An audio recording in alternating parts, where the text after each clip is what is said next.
नमस्ते दोस्तों, मेरा नाम कामिनी है। कैसे हो आप? चलो शुरू करते हैं। एक रोमांटिक और मस्ती से भरी कहानी, मालकिन और नौकर, दिल से दिल तक का सफर। हवेली और पहला एहसास। दिल्ली के बाहरी हिस्से में बनी सिंह हवेली किसी महल से कम नहीं थी। ऊंची ऊंची दीवारें, चारों तरफ फैला बगीचा, संगमरमर के फर्श और बड़े बड़े झूमर। हवेली की मालकिन आन्या सिंह, उम्र बस 23 साल, अपनी खूबसूरती और नजाकत के लिए पूरे इलाके में जानी जाती थी। आन्या का दिल बहुत नरम था। वो हवेली की हर चीज का ख्याल रखती, लेकिन असली सुकून उसे किताबों, फूलों और संगीत में मिलता। उसी हवेली में कुछ दिन पहले नया नौकर आया था, अरुण। 25 साल का, लंबा चौड़ा, सधे हुए नैननक्श पर सादगी से भरा। उसकी आंखों में ईमानदारी थी और चेहरे पर मेहनत का उजाला। पहली बार जब आन्या ने उसे देखा, वो हवेली के बगीचे में गुलाब के पौधों को पानी दे रहा था। हल्की धूप उसके चेहरे पर पड़ रही थी और माथे पर पसीने की बूंदें चमक रही थी। आन्या कुछ पल वहीं ठिठक गई। आन्या, धीरे से खुद से, कैसा अजीब सा सुकून है इसके चेहरे पर, जैसे पूरे बगीचे में जान डाल रहा हो। अरुण ने भी पहली बार अपनी मालकिन को इतने करीब से देखा। सफेद लिबास में, हवा में उड़ते बाल और हाथों में किताब, वो मानो किसी परी से कम न थी। अरुण की नजरें झुक गईं, लेकिन दिल में एक अजीब सी हलचल उठी। नजरों की खामोशी। दिन बीतते गए। हवेली बड़ी थी, लेकिन हर दिन किसी न किसी बहाने आन्या और अरुण का आमना सामना हो जाता। कभी आन्या बरामदे से गुजरती तो अरुण झुककर सलाम करता और वो बस हल्की मुस्कान दे देती। कभी वो बगीचे में गुलाब तोड़ती तो अरुण पास ही पौधों की देखभाल करता।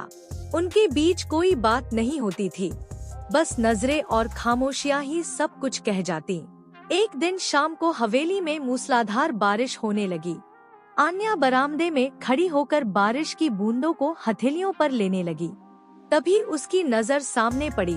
अरुण भीगता हुआ बगीचे के बीचों बीच पौधों को ढकने की कोशिश कर रहा था।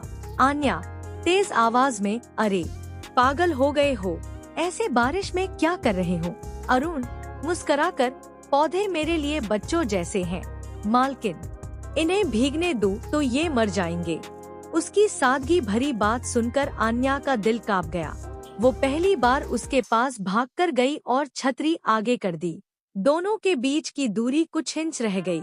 बारिश की बूंदें, भीगी हवा और पास आती धड़कने, दोनों के दिल में कुछ नया जन्म ले चुका था।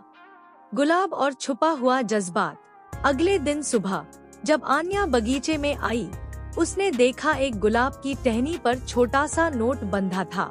नोट में लिखा था, फूलों की खुशबू हवेली में फैल सकती है, पर आपकी मुस्कान दिल में बस जाती है। आन्या ठिठक गई। उसके चेहरे पर हल्की मुस्कान आई, लेकिन उसने तुरंत इधर उधर देखा।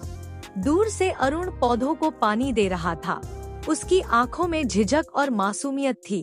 आन्या का दिल कह रहा था, यही नोट उसी ने लिखा है। उस दिन से हवेली के बगीचे में छोटे छोटे इशारे और छुपे जज्बात हर रोज जन्म लेने लगे। झील किनारे पहली बार साथ। एक शाम आन्या पास की झील पर टहलने गई। झील का पानी चांदनी में चमक रहा था। संयोग से अरुण भी वही था, नौका को बांध रहा था। आन्या को देखकर वो चौंक गया। अरुण, मालकिन, आप अकेली यहाँ?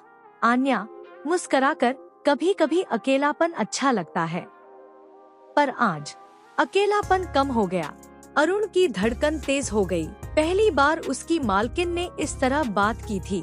दोनों झील किनारे बैठ गए। ठंडी हवा, चांदनी रात और लहरों की सरसराहट। अरुण ने झिझकते हुए पूछा, क्या आप वाकई खुश हैं, मालकिन? आन्या ने उसकी आंखों में देखते हुए कहा, शायद अब हूँ। उस जवाब में हजार बातें छुपी थी। दोनों की नजरों का मिलना, चुप्पी का बोलना और दिलों का धड़कना, ये सब पहली मोहब्बत का इकरार था। हवेली की छत पर चांदनी रात। कुछ दिन बाद हवेली की छत पर आन्या खड़ी होकर तारों को देख रही थी। अचानक पीछे से हल्के कदमों की आहट आई। अरुण था।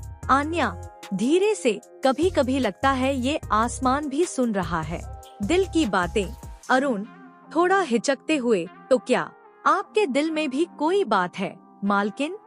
आन्या ने नजरें झुका ली। कुछ पल बाद उसने धीरे से कहा, नाम नहीं बता सकती, लेकिन वो इंसान मेरी हर सांस में बस गया है। अरुण का दिल जोर से धड़क उठा। वो समझ चुका था कि ये बात उसी के लिए है। उस रात दोनों छत पर देर तक बैठे रहे। चांदनी उनकी खामोशियों की गवाह बनी रही। अब तक दोनों के बीच का रिश्ता मालकिन और नौकर से कहीं आगे बढ़ चुका था। ये बस शुरुआत थी। नजरों की मोहब्बत, बारिश की खुशबू, झील किनारे दिल की धड़कन और छत पर खामोश इकरार। आगे दिल का खुला इजहार, जुदाई का डर और तड़प, और अंत में प्यार का मिलन। पहली छुअन, धड़कनों की जुबान। एक रात हवेली में हल्की बारिश हो रही थी। आन्या अपने कमरे की खिड़की से बाहर देख रही थी। अचानक तेज हवा चली और पर्दा उड़कर गिर पड़ा। आन्या उसे ठीक करने लगी, तभी पीछे से अरुण ने आकर पर्दा थाम लिया। उनके हाथ एक दूसरे से छू गए। वो छुअन इतनी गहरी थी कि दोनों जैसे ठिठक गए। आन्या धीरे से, कभी कभी लगता है ये हवेली, ये मौसम तब हमें पास लाने की कोशिश कर रहे हैं। अरुण हक बकाकर, मालकिन, मैं। उसके शब्द गले में अटक गए, लेकिन उसकी आंखें सब कह रही थी। आन्या ने उसकी ओर देखा, फिर धीरे से अपना हाथ उसकी हथेली पर रख दिया। दोनों की धड़कनें तेज हो गई। ये पहली बार था जब उन्होंने एक दूसरे को सच में महसूस किया था। जुदाई का डर। प्यार जब गहराता है तो खोने का डर भी बढ़ता है। अरुण जानता था कि उसका दर्जा बस एक नौकर का है और आन्या हवेली की मालकिन, लेकिन दिल की बातें कहाँ किसी दर्जे को मानती हैं। एक सुबह जब आन्या बगीचे में आई, अरुण उदास बैठा था। आन्या, क्या हुआ? इतने चुप क्यों हो? अरुण, डर लगता है, कहीं ये सपना टूट न जाए, कहीं आपको खो न दूं। आन्या उसकी आंखों में देखते हुए बोली, अगर ये सपना है तो मैं चाहती हूँ कि ये कभी खत्म न हो। अरुण, मैंने तुम्हें अपने दिल में बसा लिया है। अरुण की आंखों में आंसू आ गए। उसने पहली बार अपनी मालकिन का हाथ थाम लिया। हवेली का बगीचा उनकी मोहब्बत का गवाह बन गया। झील किनारे इकरार। कुछ दिन बाद दोनों फिर उसी झील के पास पहुँचे, जहाँ पहली बार दिल की बातें शुरू हुई थी। चांदनी रात थी, पानी पर चांद का पूरा प्रतिबिंब झिलमिला रहा था। अरुण ने हिम्मत जुटाई और कहा, मालकिन, मैं अब चुप नहीं रह सकता। मैं आपसे मोहब्बत करता हूँ। हर सांस, हर धड़कन में आप ही हैं। आन्या मुस्कुराई, उसकी आंखों में नमी थी। वो उसके करीब आई और बोली, तुम्हें मालकिन कहना बंद करो। अब से मैं सिर्फ आन्या हूँ, और हाँ, मैं भी तुमसे उतना ही इश्क करती हूँ जितना तुम। दोनों की नजरें मिली। धीरे धीरे वो झुककर उसके कंधे पर सिर रख दी। हवाओं में प्यार की खुशबू फैल गई। गलतफहमी और तड़प। प्यार जितना गहरा होता है, उतनी ही कसौटियों से गुजरता है। एक दिन हवेली में एक पुराने रिश्तेदार आए, जो आन्या के लिए रिश्ता लेकर आए थे। अरुण ने दूर से सब सुना और उसका दिल बैठ गया। उसने खुद को कमरे में बंद कर लिया। आन्या उसे खोजती खोजती उसके पास पहुंची। आन्या, अरुण, क्या हुआ? अरुण टूटे स्वर में, शायद किस्मत हमें साथ नहीं रहने देगी। आप तो इस हवेली की रानी हैं, मैं सिर्फ एक नौकर। आन्या ने उसका चेहरा अपने हाथों में लिया और बोली, तुम्हारे बिना ये हवेली, ये दौलत, ये सब कुछ अधूरा है। मेरे लिए तुम ही सब कुछ हो। किसी रिश्तेदार की इच्छा हमारी मोहब्बत से बड़ी नहीं। अरुण उसकी आंखों में डूब गया। उसे एहसास हुआ कि उनका रिश्ता अब सिर्फ खामोशी नहीं, बल्कि अटूट इकरार बन चुका है। हवेली की छत पर मिलन। एक रात हवेली की छत पर दोनों फिर मिले। चारों तरफ सितारे थे, बीच में चांदनी और दोनों का इश्क। आन्या ने धीरे से कहा, अरुण, आज से ये रिश्ता किसी छुपाव का नहीं, ये हमारी जिंदगी है। अरुण ने उसका हाथ थाम लिया। दोनों धीरे धीरे एक दूसरे के करीब आए। हवा में फूलों की खुशबू थी, दिलों में मोहब्बत का सैलाब। वो रात उनकी मोहब्बत का मिलन बन गई। कोई रोक टोक नहीं, कोई फासला नहीं, बस दो दिल एक दूसरे में समा गए। आखिरी वादा। सुबह की पहली किरण के साथ आन्या और अरुण हवेली की छत पर हाथों में हाथ डाले खड़े थे। अरुण, अब चाहे जो हो जाए, मैं हमेशा तुम्हारे साथ रहूंगा।